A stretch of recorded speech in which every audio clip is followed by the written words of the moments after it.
Did you know that operating a forklift is a specialized job that requires training and authorization by your employer to become a qualified operator? This training video is an introduction to the procedures and safety protocols all employees need to know in the operation of any form of powered industrial truck, or more commonly known as forklifts. This program will cover all required OSHA training material, including the contents of the OSHA standard, types and characteristics of forklifts, pre-operational inspections, basic driving, stability and load handling, fuels and batteries, and attachments.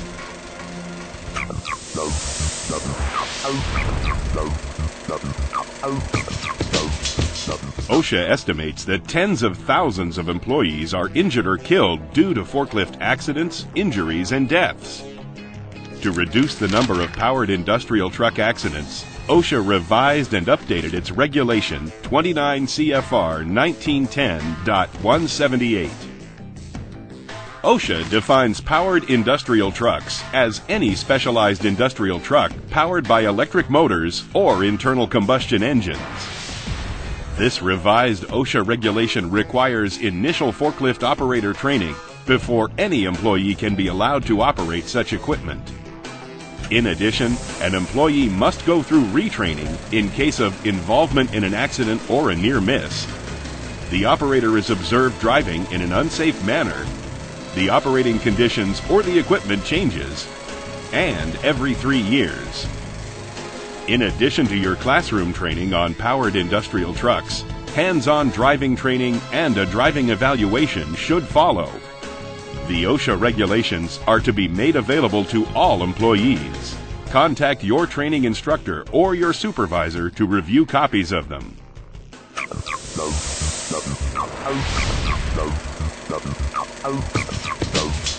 There are many different types and styles of forklift.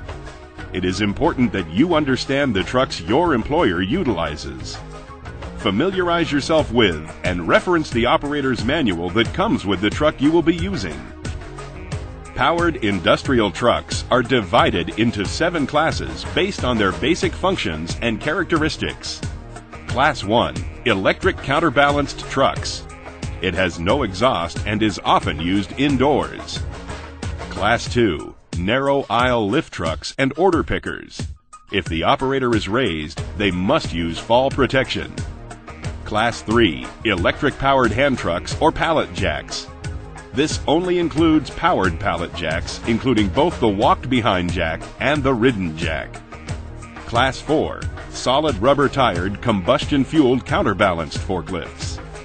These are only to be used on smooth surfaces, usually asphalt or concrete. Class 5, pneumatic tired combustion-fueled counterbalanced forklifts.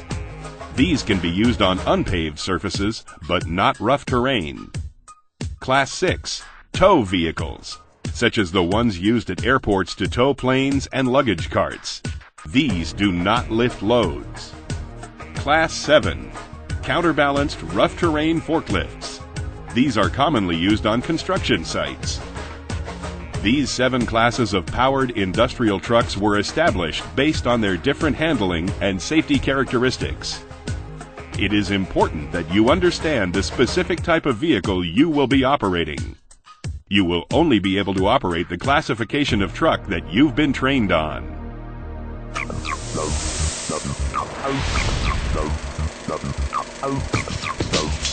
All trucks have hazardous location designations. These designations inform operators if the truck may be used in various flammable, combustible, or hazardous areas. These areas should be properly marked, and any vehicle not meeting the proper safety qualifications should not be operated in these areas. Consult the OSHA Standard 1910.178, Table N1 for more information concerning designated areas.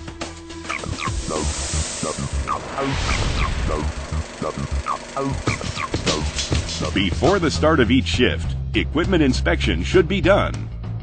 If anything is found to be defective, the vehicle should be taken out of service. You should also notify your supervisor of the problem.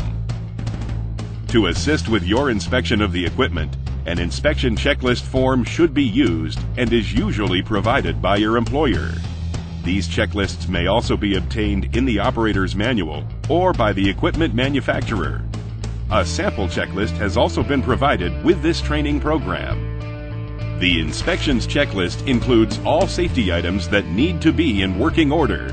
They include lights, horn, brakes, backup alarms, and seat belts. Other items to include in your inspection checklist are any moving parts, load supporting parts such as the mast, chains, and carriage, fluid levels, tires, steering, overhead guard, backrest, and any other items recommended by the manufacturer of the equipment. When conducting your equipment inspection, the first items to check are those that can be done without the engine running. If all these items check out properly, then move on to the items to be checked with the engine running. Put the forklift through its normal maneuvers and check all its functions.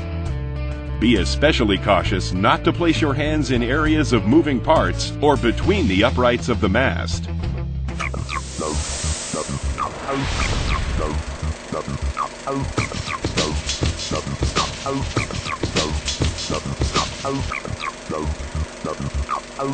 Seat belts must be worn on all powered industrial trucks.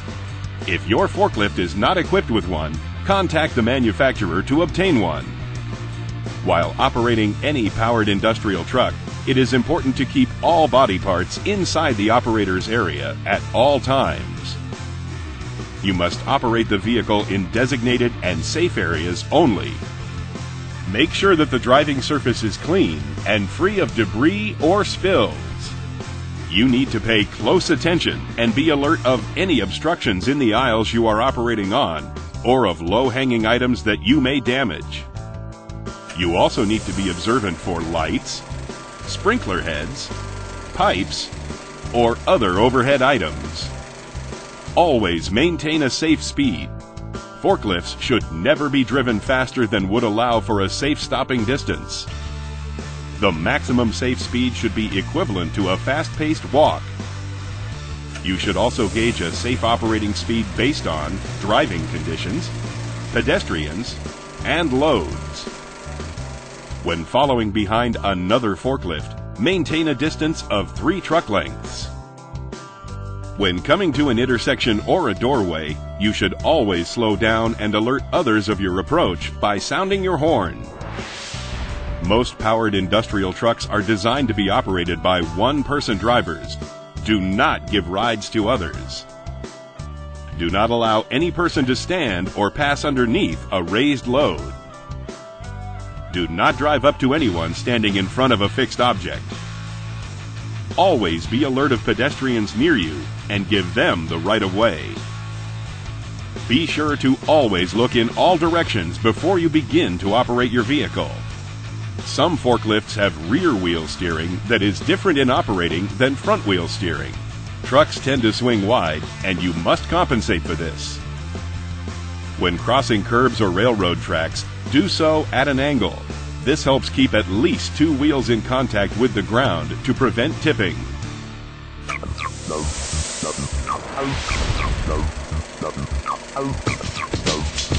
Each forklift and attachment will have a permanent nameplate that states its rated capacity. These nameplates should be easily readable, and the rated capacity should never be exceeded. A forklift's rated capacity is based on the fulcrum principle. Like a seesaw, the front wheels are the base of the fulcrum. If the load is too heavy or too far from the fulcrum, the forklift will tip forward. The stability of each forklift is determined by ever-changing factors based on the stability triangle of the forklift. The front axle acts as the base of the triangle and supports the weight of the load.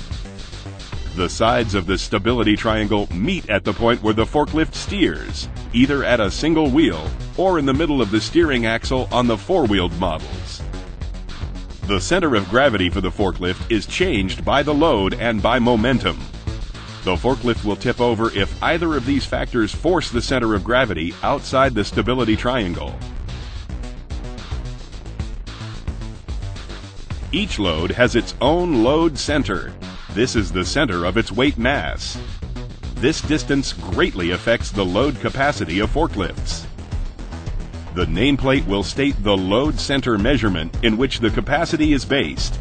In most cases, this is 24. This means that the load center should be no further than 24 inches away from the mast of the forklift. If the load center is further away, then the load capacity will diminish. Tilting the mast forward also changes the stability triangle. The mast should never be tilted forward when raised unless it is over a rack or other supporting object. A forklift can also tip over without a load. When a forklift is in motion without a load, the center of gravity is near the rear of the vehicle and very close to the side of the stability triangle. At this point, any quick turn or even an unstable driving surface could cause the forklift to tip over. Another aspect of the stability triangle is the vertical stability or the line of action. This is a vertical line that runs through the forklift's center of gravity.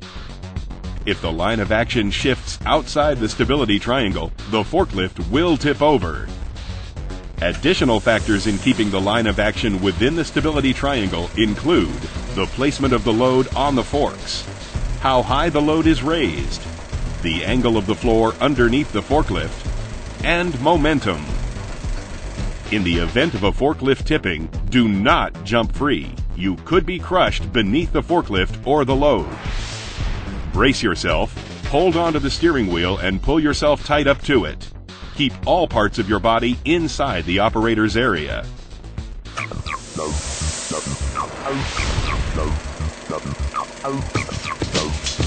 Before picking up a load, it should be inspected to make sure it is properly secured and won't shift during travel. You also need to make sure the load is within the weight limit for your forklift. When approaching a load, stop about 12 inches before reaching the load. Make sure your forks are adjusted as wide as possible for the load. Square up on its center and level the forks at the height appropriate for lifting the load.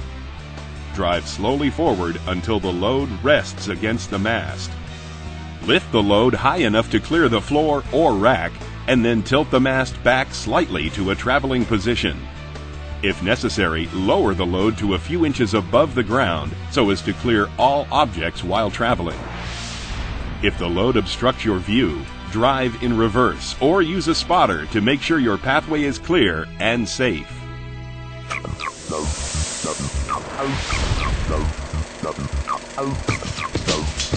Before using a ramp, make sure it can support the load. Use only approved portable ramps or dock plates. Be sure they are securely in place before using them. When transporting a load on a slope, always keep the forks pointed uphill. When coming down a slope, always do so in reverse so as not to risk losing your load. Never drive across a slope at an angle with or without a load. This can cause the forklift to tip over. Some powered industrial trucks may not be driven on a slope. Please consult the operator's manual for more information. Before driving onto a rail car, truck, or trailer, set the vehicle's brakes. Next, block its wheels. Make sure trailers are supported under their kingpin with a fixed jack or the tractor truck. Finally, check the floor surface to make sure it will support the weight of the truck and your load.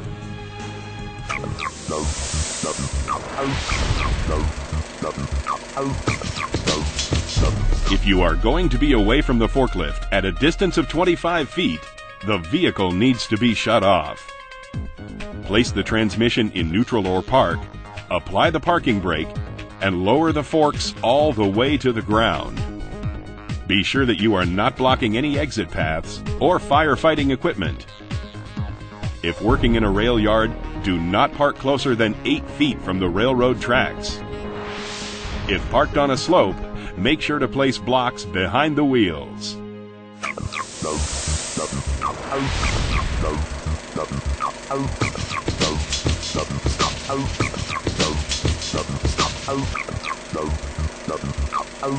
Before operating an electric-powered truck, make sure the battery connections are on tight.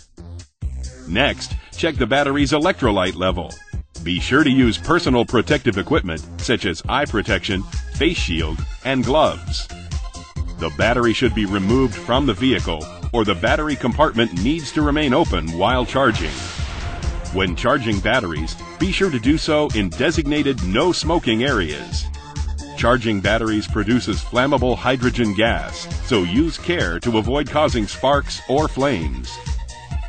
You need to leave the charger off until you have connected it to the battery, and again have it off when you disconnect it from the battery. When replacing a battery, make sure to secure it in place. A loose battery during operation can overturn a vehicle.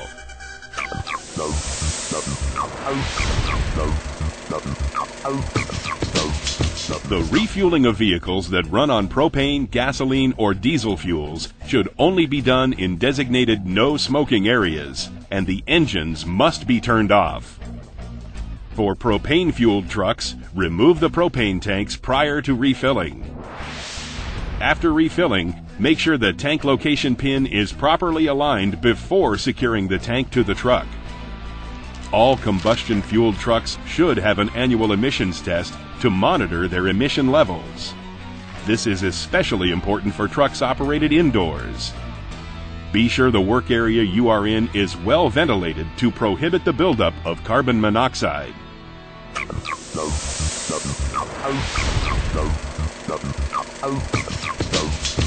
Approved employee platforms may be used to elevate personnel. These platforms are the only method for lifting anyone standing or sitting on the forks. Other attachments may be used if they are approved and have a nameplate stating their capacity. It is important to remember that attachments will change the load center and diminish the capacity of the forklift. Always determine the correct capacity of your equipment before lifting any load. Operating forklifts and any powered industrial truck is an important job. Use the knowledge and skills presented in this video to operate forklifts in a professional and safe manner.